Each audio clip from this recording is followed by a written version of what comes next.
Hi, and welcome back to Psychology with Mr. Snyder. That's me, and today we're going to do a quick lesson over the elements of language. So, your learning objectives are to talk about the structure and function of language, the relationship between language and how we think, how we acquire language, the theories of language acquisition, and we're not going to do 17.5. We've already talked about that, Broca's area and Wernicke's area. The language is, if we all know what it is, but it's hard to put a definition to it. It's the system for combining symbols, and most of the time that's words, so that an unlimited number of meaningful statements can be made for the purpose of communicating with others. And basically we have things that make up our language. Phonemes are the basic units of sound in a language. The short A versus long A have two completely different ways of being spoken. Ah and A. Th, sh, y, o. Those are all sounds in a language. Other languages have different phonemes.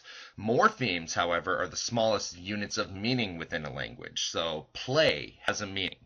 If we add the morpheme of ing, playing, that means something different. And then grammar is the system of rules governing the structure and use of a language. We also have syntax, which are the system of rules for combining words and phrases to form sentences that are grammatically correct. So John kidnapped the boy versus John the kidnapped boy have two completely different meanings, although the same four words are used. Semantics are the rules for determining the meanings of words and sentences. So John hit the ball and the ball was hit by Johnny mean the same thing, but we go through the different processes to figure out the meanings of those sentences. And then pragmatics are how we use language and communicate with others. The proper way to speak with others. So using gestures to emphasize a point, knowing when to take turns in a conversation and when it's appropriate to speak, and speaking different ways to different people.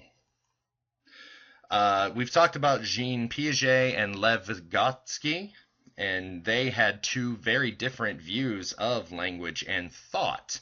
Piaget said that concepts aid the development of language. So once you hear people speaking and you develop a concept, then you are able to attach the word to that concept.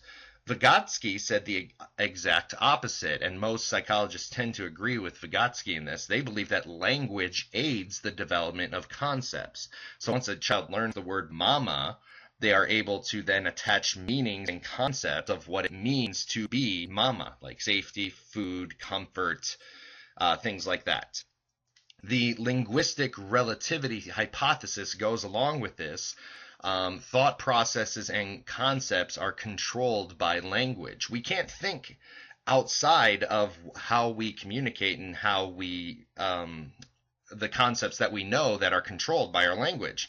The words people use influence how they think about the world around them, and that is also known as the Sapir-Whorf hypothesis.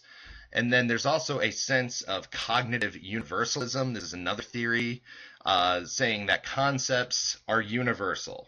The concept of mama is universal and influence the development of language in different places. Studies with animals and language, the ones that work, usually are not good science, and so there's been limited success in the attempts to teach animals sign language. Kanzi is the most successful primate that has learned language. He can learn symbols and understand 150 spoken English words, and he could follow directions along the lines of a 2-year-old child. We've already talked about how language is acquired. At 2 months, infants produce cooing sounds, ooh, ah, ee, you. At 6 months, they begin babbling and making consonant sounds. At 1 year, they speak in hollow phrases, which are single words that represent entire phrases of meaning. At 18 months, they begin to string those words together in short sentences. And at 6 years, they become fluent in the language, although they have limited vocabulary. And then theories of language acquisition. Chomsky claims that all humans are born with something called a language acquisition device, or an LAD schema, already in their brain. And they use this LAD to analyze and comprehend the language that they hear. They then are able to reproduce the language sounds and eventually speak the language. So that's a newer theory, and it's gaining some traction in the scientific world. New theories of language acquisition focus on environmental factors, the use of higher pitched, repetitive sing-song voice to talk to infants is also being researched, and how that helps them acquire language. There's expressive language delay in infants who use gestures and signs to communicate. That means that infants understand a lot more words than they're able to reproduce. Like I asked my daughter, she's 14 months right now, I ask her where the moon is in a book, and she's able to point to the moon. I ask her where stars are, she's able to point to stars. She knows and understands these words even though she is not able to communicate them, or to express them, I should say. And then there's theories out there that learning a second language poses challenges because the language acquisition device is only open for a certain amount of time, and then the longer you wait, it might close after a certain period of time, and you're unable to learn a different language. So that's all I have for you today about language. Like I said, it's going to be a very short lesson over it. We're going to focus more on the learning aspects in this chapter, but that brings us to the end of Domain 3. If you have any questions, bring them back to class, and I will see you